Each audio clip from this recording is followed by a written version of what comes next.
Good morning and good afternoon, everyone.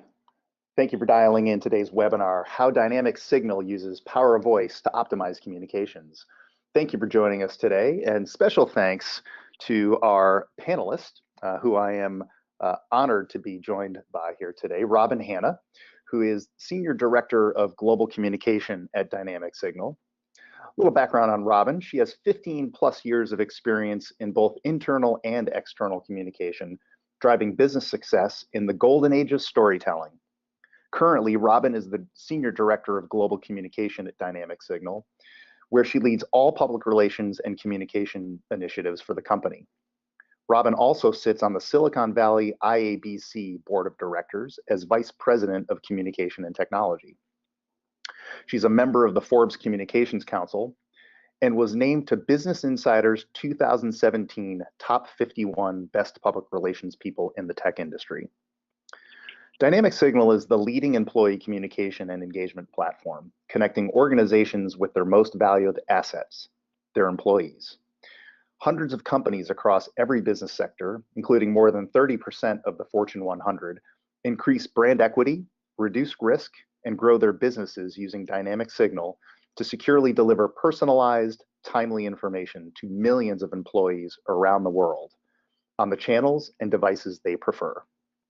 Founded in 2010 and based in Silicon Valley, Dynamic Signal integrates with existing enterprise systems such as Microsoft's SharePoint Online and Azure Active Directory, Salesforce, Workday, and Oracle HCM. From factory workers and field employees to knowledge workers in every time zone, Dynamic Signal customers can connect, engage, and activate everyone in the organization for a dramatic improvement in the employee audience. So thank you very much, Robyn, for being here with us today. Looking forward to today's discussion. I'm Sean O'Neill. I'm the president of AirPR. AirPR is the data science company for communications and public relations. I oversee sales, marketing, and business development at AirPR. And I've been building marketing technology businesses for quite a long time. I serve on several IAB committees, sit on advisory boards, and I'm a frequent speaker and editorial contributor for the Cannes Lions Festival for Creativity, South by Southwest, Advertising Week, and others. AirPR's analytics software uncovers data about PR's direct connection to business metrics, revealing which authors, articles, influencers, and messages drive actual engagement with your brand. The result is real-time, actionable metrics that matter. So here's what we're going to cover today. First, why measure the quality, not just quantity of your content? We're going to talk about power of voice, which is the most powerful content quality metric. We're going to specifically hear about how Dynamic Signal applies power of voice to get an accurate picture of their market presence, identify which content moves the needle, and uncover the right opportunities to amplify their message. We're going to discuss how when share of voice can be misleading and competitive momentum can be a plus, and why using content quality measurement is critical to optimizing your strategy and winning the conversation. Now, when we talk about various metrics, there's a certain class of metrics that are traditional in nature. And we've all seen these reports that show things like total number of articles, right? Well, that doesn't really tell us much about the effectiveness of your PR. And we've seen reports that talk about number of impressions. Really? Did the entire readership of that publication actually see my article? And some of these reports show billions of impressions for a single campaign. Now, the entire US population, children and adults, is only 300 million. So the math usually doesn't make sense. And then there were advertising value equivalents. May they rest in peace. Bottom line, none of these metrics even begin to tell the story of the quality of your PR or its impact on business outcomes. Moreover, these metrics have actually hurt our industry and our credibility. Even article count, which is a hard number, is an output, not an outcome. And that is why AirPR invented the power of voice metric, to help you discover which topics, content, publications, and authors actually drive value for your brand. Because we capture and process the media coverage ourselves, we can enrich and weigh every piece of content against more meaningful metrics. we invented the power of voice metric to measure how content is resonating, focusing on its quality, not just quantity. Power of voice is the first and most powerful content quality metric in the communications industry. It is the only metric that brings together content relevance, reputation, repetition, and sentiment, all in a single number. No other measurement can show your authority of voice, not just share of voice, against your competitors in one simple chart. And also, unlike any other measures, power of voice enables you to analyze your data by multiple dimensions, such as geography, languages, and more. So in essence, power of voice weighs your communications by 4 critical dimensions. First, how relevant particular coverage is to you. And with Power of Voice 2.0, we've just updated our algorithm to increase focus on relevance and help you quickly identify coverage that matters the most. Number 2, the tone and sentiment of your earned media coverage, which of course is important. Number 3, the authority of the publication where the coverage occurred. And number 4, how much social media engagement it earned, which is an important metric as well, because social media engagement tells you a lot about the quality of your content, but it also provides additional free earned media distribution. So in addition to knowing how much coverage you've received, which can be a misleading KPI, for example, when there is negative coverage, now you can understand whether it was meaningful quality coverage that is meeting your brand objectives. Like share of voice, power of voice is a competitive metric, but it doesn't compare the quantity of your media coverage versus competitors. It is a direct comparison of the quality of your media coverage versus competitors. And with the ability to now incorporate sentiment into your power of voice score, you can specifically see how positive tone and brand sentiment of the coverage improves your score, and how your competitors' negative coverage can also have a positive impact on your overall score. This is one of the main enhancements in the Power of Voice 2.0 algorithm, which is just now being released into production. So now let's take a look at how a leading employee communication and engagement platform, Dynamic Signal, is leveraging Power of Voice to create a conversation about an entirely new category and optimize the quality of its earned and owned media placements over time. So hand it over to Robyn now. Thank you. It's good to be here with you today. I'm a huge fan of AirPR, as you know. This is, I think, my 3rd company. I've brought AirPR as part of my tech stack to my current role. And I'm really, really excited about this new enhanced Power of Voice. I think that AirPR is already the most innovative communication measurement and analytics company on the market. And you guys invented PR Attribution that actually measured our performance and the business impact of our public relations activities. So this is a really exciting step forward, and unsurprising that it came from you guys. And as you mentioned, Dynamic Signal is the leading employee communication and engagement platform.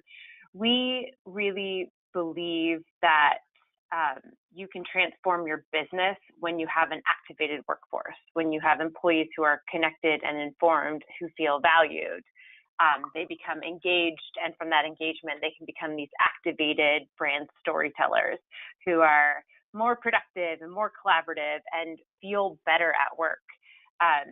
We work really hard to have a very robust technology platform that allows people to improve the employee experience. We're doing that for more than 30% of the Fortune 100 right now. As you mentioned, you got our boilerplate stuff down. We work with a bunch of different integrations and large companies. And you know, while today we are helping people grow their business, we're helping them reduce risk and maintain current existing employees.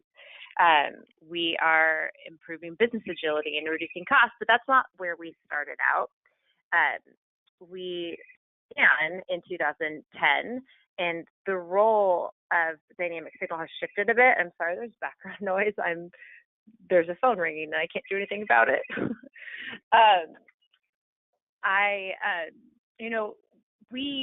Dynamic Signal back in the day started out as an employee advocacy company. We really created and invented that category and built a very strong brand reputation there. But as we grew and evolved and our customer needs grew and evolved, we saw that employee advocacy, while a very critical and important thing to have in your company, is really an outcome of having employees who are first connected. You can't have employee advocates unless they first and engaged.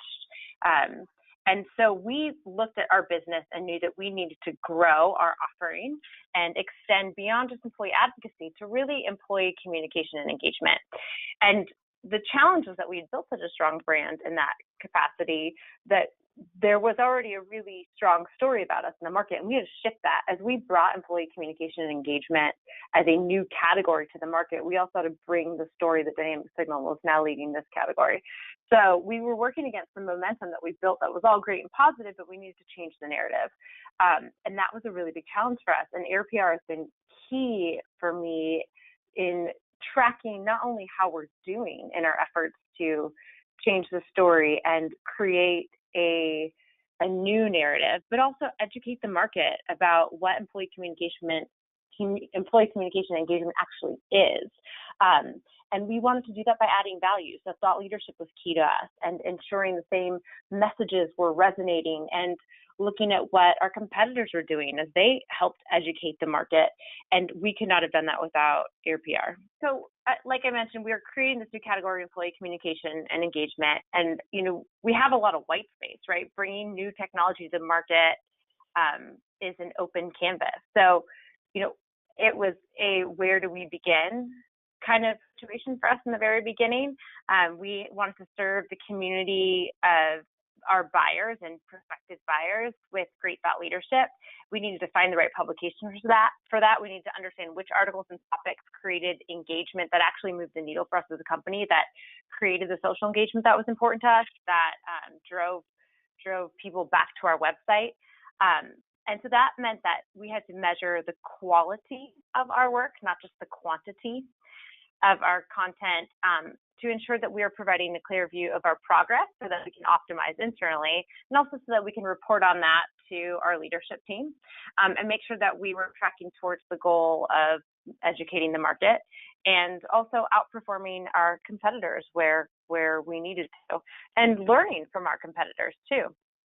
Share of voice has been huge for this. I know you've heard me, power of voice has been huge for this. I know you've heard me talk a lot about share of voice and what that means and doesn't mean. So quality metrics like share of voice, they're vanity metrics, and they can sort of be misleading.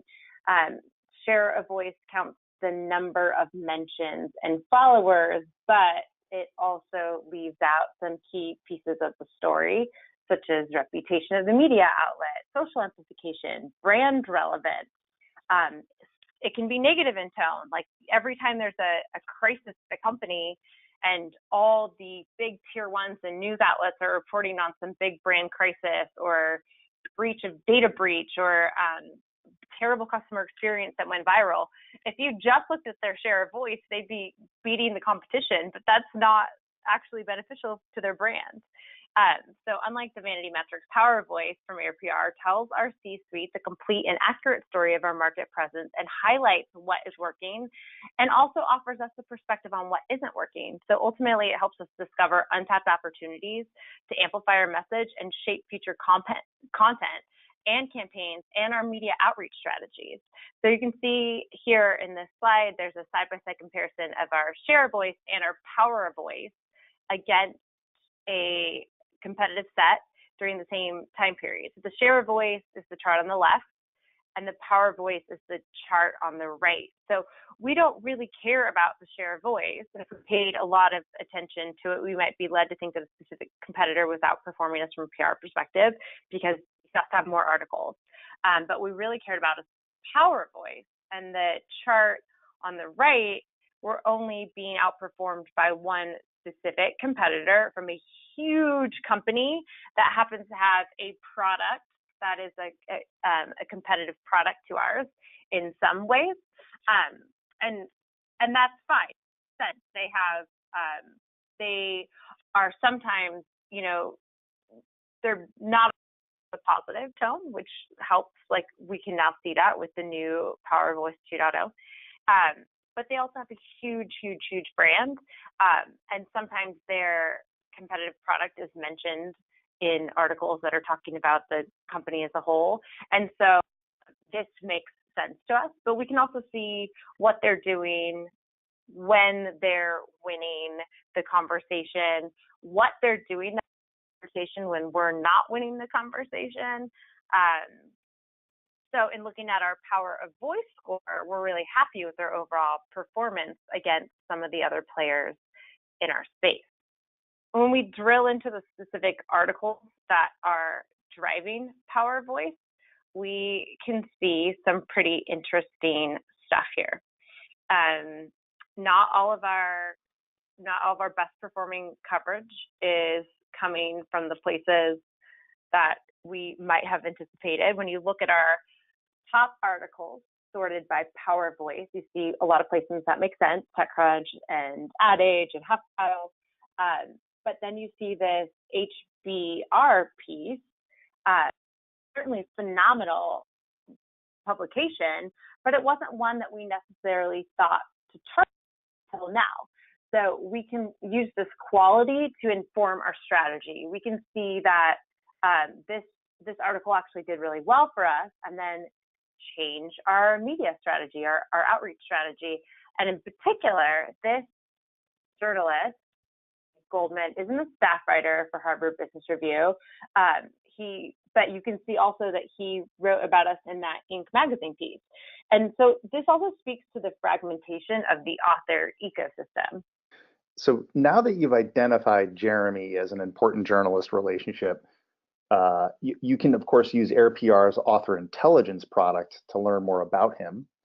And really at a glance understand, all of the publications he writes for, which topics he covers, his overall publication activity. You can get a quick sense of his overall sentiment and just all the other information that will not only help you get in contact with him, which you probably already have the ability to do, but more importantly, this information helps you craft a more meaningful message to reach out to him with, which really seems to be at the crux of the media relations challenge these days. It's less about getting the email address or the phone number for someone. It's first knowing who is the right journalist to target, and then understanding enough about him or her to be able to break through all of the competitive pitches that are bombarding the inbox of that journalist. Yeah, you want to make sure that when you're interrupting someone, you're doing it to add value, right? Everyone's super busy. Everyone is behind an email and phone calls and text messages, and that's just for work. Let's talk about our personal lives. When you're reaching out to a journalist who's super, super busy, you really want to make sure that you're aligned with their beat or topics that are interesting for them. And you want to be able to add value, whether you're bringing some proprietary research to the table or an interesting angle or a cool customer. And also, again, and you and I have talked about this, Sean, that PR is still very much art and science, right? It's a combo. We need both pieces of the puzzle. PR is giving us the data, the science part that we've really, really been lacking as an industry. And author intelligence helps us see where we need to foster relationships. So then that relationship building, the art of public relations, and the really human component of our discipline comes into play, and author intelligence surfaces that. So, Jeremy writes for a few different publications. He's phenomenal. He's, an industry pundit. He talks about things that are often very relevant to what Dynamic Signal is doing. He's a frequent speaker. Follow him because I think his content is always really interesting and fascinating. And anytime I'm in New York, I make it a point to try and grab coffee with him and catch up and hear what he's working on. But this is a perfect example of how we've had to sort of shift our strategies. It's not just about putting a press release out and hitting our target tier one, media publications and staff writers. There are other people out there who are telling really great stories. It's brilliant. Now, Robyn, so far these high-level results are great. What are some of the other insights that you're able to take action on, right? It's good to see these results, but what are some of the things that are really actionable? Like, for example, when we break things down another layer and look at which articles are driving the most social media engagement, what are some takeaways what are some takeaways and also any surprises? Yeah. So first, our own blog is one of the top drivers of social media engagement, which tells us that we should continue to invest. Yeah, owned media is super important. And it's not as sexy as saying we got covered in the Wall Street Journal, we got covered in the New York Times, but it's effective, right? And so ultimately, our people need to support our business goals, not just our bragging rights. And I think sometimes we get too caught up in this need to be in all these tier ones. If we really continue to bring it back to what are our goals as a business and organization, and how can my PR activities support those goals, earned media becomes really important. It works. It's obvious. And I can tell you, actually, really sort of interesting. We have a video series that we do on our blog called Rapid Fire Friday. Every Friday, I was interviewing an employee, and they get 15 seconds to answer 5 questions about themselves. And we do a little 2-minute video interview, and I write up a blog post about them. It's really a way to give people an idea of the people behind the Dynamic Signal brand. I really want to humanize our brand and showcase the different roles, which is great for attracting talent and recruiting, right? It's also great for internal morale. People feel really excited when their job or one of their colleagues has been featured on our blog. But it's also really important for us to make sure that our customers and our prospects know that we're real people who deeply care about this, and we're all passionate about helping companies better connect with their employees. But we've been doing Rapid Fire Friday for a couple of months. Somebody on our content team kind of said it's probably time to retire that series, right? Like, I'm sure it was awesome, it did great. People are probably getting. We went over to AirPR and looked, and at the time we were considering killing it. Rapid Fire Friday was driving 88.8% of all website traffic from social media, which gave us a couple great insights. One, don't kill Rapid Fire Friday. And 2, people are not reading our ebooks on social media anyway, right?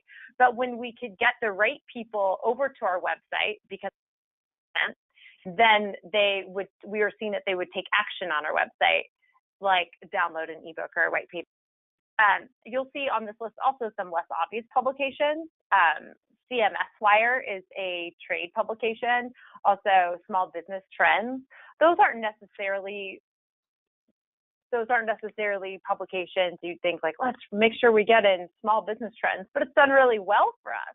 And we can also track this engagement from the article and social media and the engagement that happens there, but also all the way through to these people coming to our website and the actions that they take on our website.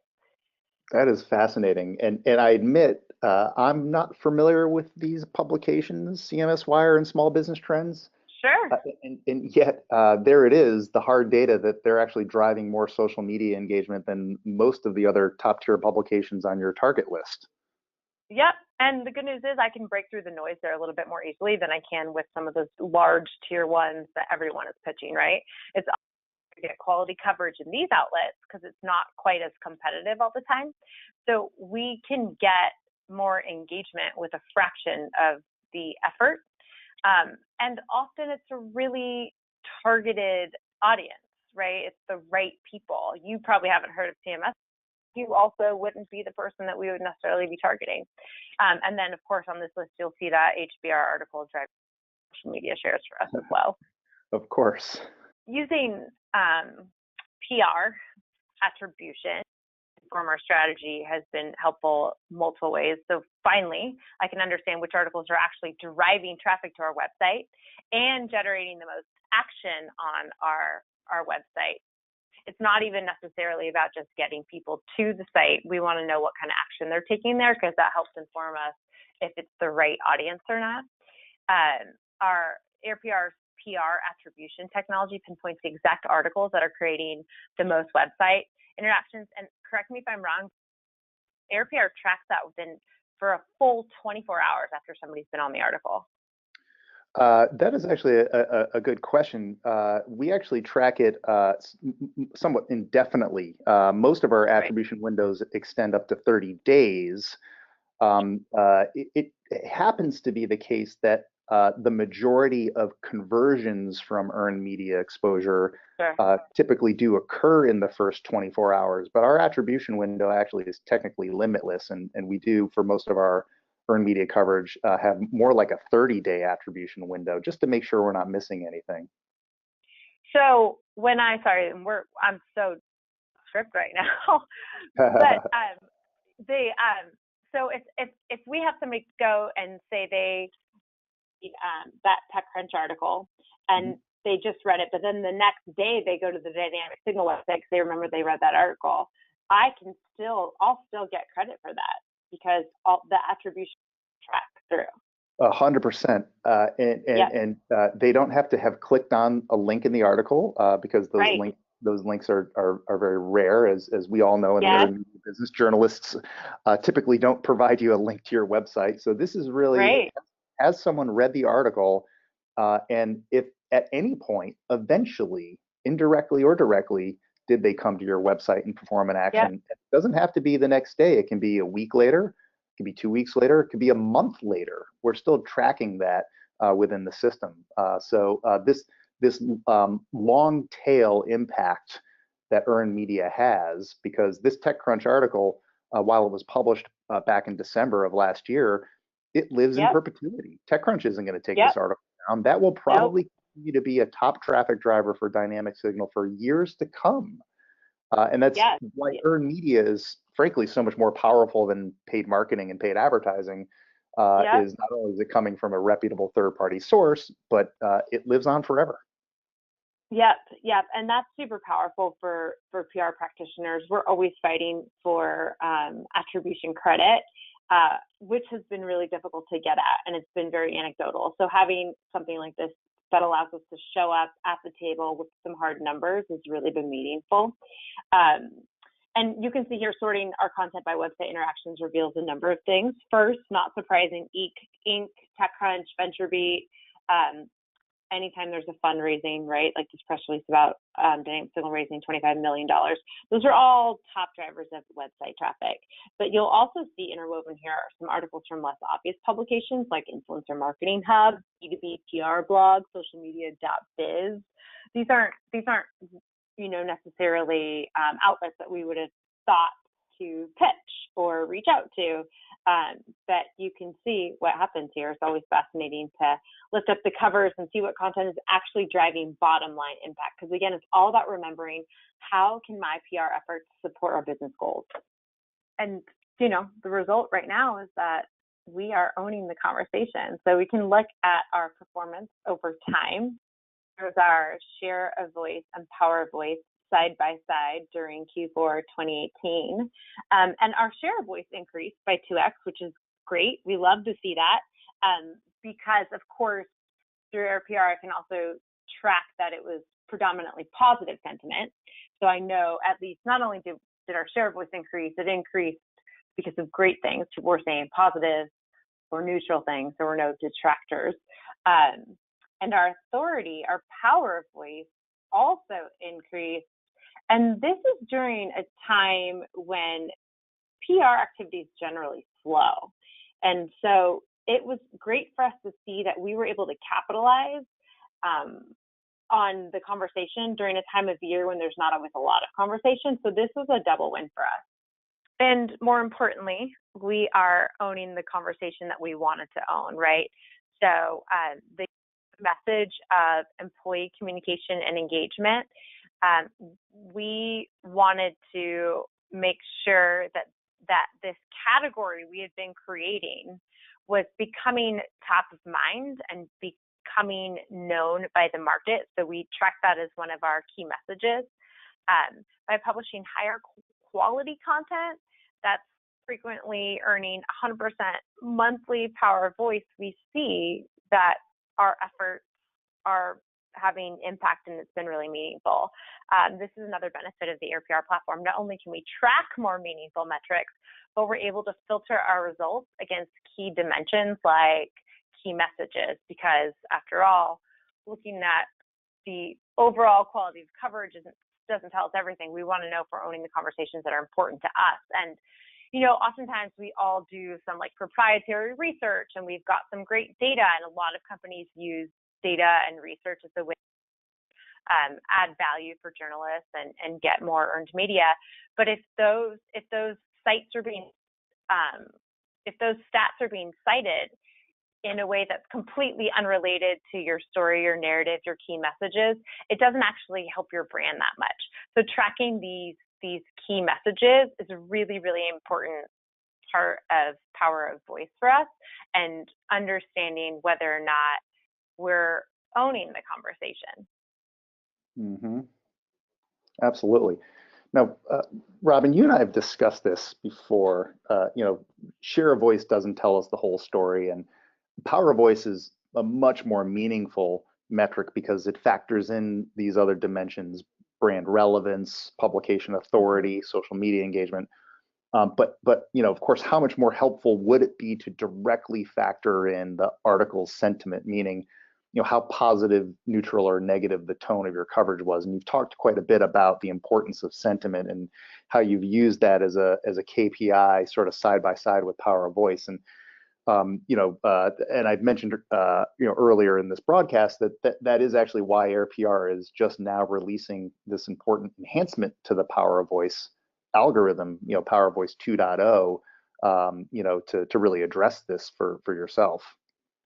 Yes, with Power of Voice 2.0, we're more easily able to apply content, tone, and sentiment to the equation. So this is a benefit because I need to see our power of voice in the context of positive, neutral, or negative. And the example I use here often is United Airlines had that like very viral experience with the customer who's dragged off the plane, and everyone was talking about them.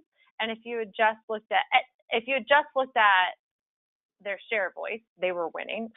If you had just looked at power voice without sentiment, like the relevancy was there, people were talking, like the whole article was about them, and so it didn't quite tell the whole story. But when you combine that with sentiment, you can actually start to see the power of voice, because we're really looking at like the power of our brand, right? This is like the power of voice for your brand and your business goals and the objectives that you're trying to achieve and the story that you're trying to tell.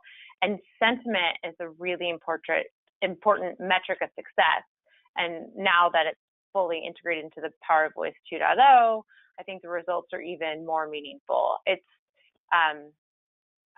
the first, I think, most powerful content quality metric in all of the communication industry. It's the only metric that's bringing together content relevance, reputation, repetition, and sentiment in a singular place to give us a more complete picture of the impact of the outcomes, not just looking at output. Mm-hmm. Yep. Outcomes, not output. Correct. Very, very well said. All right, great. Well, just to wrap up the discussion here, so just generally a content quality metric empowers these things, right? It's a more clear view of your market presence. Helps you invest in the initiatives that create measurable value for your brand. We've seen a number of very specific insights around untapped opportunities or surprises, frankly, about certain publications or authors or messages that are actually driving power of voice or social media amplification. It's a more accurate way and frankly more meaningful way to report on the impact of your efforts. And with impact metrics like power of voice, then those are the right types of KPIs to shape your content and campaign and media outreach strategies. And of course, ultimately help you answer the most fundamental question, are you even moving in the right direction? Right. And if not, what can you do to optimize? And that's another key part of power of voice. I can see what our competitors are doing and what's working for them, and we can optimize, because it's not just about reporting, right? It's not just about showcasing where we're winning and how great we are and how impactful we are. We also want to improve and get better. And so the moving in the right direction is key, because AirPR is now giving you full transparency in a way that allows us to say like, hey, this isn't working, let's fix it. Yes, it's not just measuring, it's optimizing to the outcomes. That's great. Well, that's fantastic, Robyn. These are absolutely invaluable insights. We do have a few more minutes here, and so I think we're going to open it up now to questions. So if you're on the GoToWebinar app, you are able to type in and send directly to us various questions. I'm going to kick it right off here with first question. As an industry, we've become so accustomed to counting articles. We've talked a lot about this, and maybe we look at impressions or share of voice, like you said, but those are all still volume metrics. But this is an industry standard in many ways. Yeah. So my question for you, Robyn, is how have you been able to shift the mindset of your organization towards this new metric of quality, right? It may be better, but you're still talking about quite a bit of inertia, right? So how much education did this take? Was there resistance from your team or others within your company? Like talk to us about how you sort of shift the team towards a new way of working. Yeah, and I'll answer this a little bit more broadly, not just specific to Dynamic Signal, because again, I've taken AirPR to several companies with me, and I think there's always a tendency for, especially sort of sales-oriented executives, to say, "Cool, great article. How many leads did it drive?" and we're always like, "No, that's not the function of PR. We're providing strategic air cover. We're telling stories. We're adding value," and that doesn't always sort of track directly to, and we closed this deal, especially not in enterprise SaaS, right? I think education is ongoing. I don't think it's something that you're just kind of done. We've talked about, and this is our own fault, we talked about article count and impressions for years. We told them that this was the most important thing because it's kind of all we had, right? Yeah. And so now we're having to sort of walk back from that. And we're walking back from it in a way where we're saying, like, hey, we've got better technology now. There are platforms like AirPR that are giving us this information for the first time ever. So now that it's just like early days of social media where everyone was measuring how many likes did it get. Like, we know that that's not a true measure of success. Those vanity metrics, how many followers you have, is irrelevant if there's no engagement, right? So we know from these other disciplines within our marketing and PR organizations that those vanity metrics were great for a while. That's what we had. And then we realized there's more to the story. And so I think that education continues. But I think it is nice that some of the other facets of marketing and PR have gone first, right? People now understand having a bunch of followers on Twitter doesn't matter if they're the wrong followers and if there's no engagement, right? It's just a vanity metric. It's actually not meaningful. Because we've got these other sort of examples, being able to now layer that over PR and say, impressions, article count, they don't matter that much because it's not driving the right traffic to our website. It's not getting the kind of engagement from the right audiences. It's not creating the kind of dialogue and conversations we want. It's not generating the right sentiment. That all very sort of inherently makes sense. So I think it's just a matter of like remembering to bring awareness to what we're doing and why and how it serves the business goals. And then speaking from a framework with which they're already familiar, how we move from vanity metrics and social media and marketing into more sort of sophisticated metrics. And then that's what PR is doing today. Yeah, no, it's true. There's so many parallels to the evolution of communications and PR, which are largely being driven by data and technology. Parallels to that evolution to what marketing went through, 10, 15 years ago, a complete transformation that was data and technology driven. That's right. There's 15, 20 different job functions in the marketing department that didn't even exist 10 years ago that are now, like very, very well defined roles in the organization. Yeah. But touching on that, and this gets to one of the other questions here. How closely do you work with the other marketing functions? Are there opportunities to use these content quality metrics to inform other marketing content development? Absolutely. So I sit under our CMO, so I sit in the marketing org. So I work very closely with the other roles, product marketing, our content teams. Those all of this works together to support everyone's goals and efforts. So, Product marketing does a ton of really great research and focus groups, and they walk alongside our customers very closely. And as words and key phrases and pain points continue to surface in those conversations, I can bring those back over to AirPR. I can update our key messages, and I can say, here are some of the things that we want to make sure we're using, echo the language of our customers and prospects back to them in how we speak to media and in the owned content that we put out there, right? So I can pull from the insights our product marketing team has, and vice versa. I can say, hey, look, our competitors are talking about this stuff, and it's gaining a lot of traction for them. They're getting a ton of engagement. We need to start incorporating these key messages also.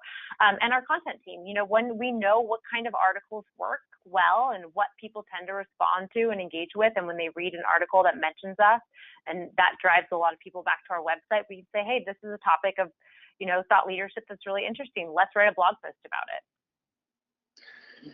So the collision between earned, owned, and paid media continues, and the blurring of the lines continues. Yeah, everything's really highly integrated today, and I think that's why it's important to have the data. Agreed. Well, Robyn, fantastic insights. Appreciate all of your time here today. Thank you very much. I'm sorry we weren't able to get to more questions.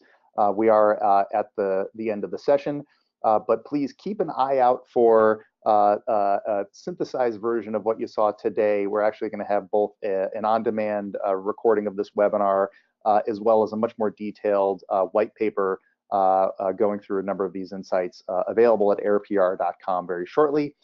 Thank you all for attending today. That concludes our session. Thanks again to Robyn, and hope to see you all soon on the next session.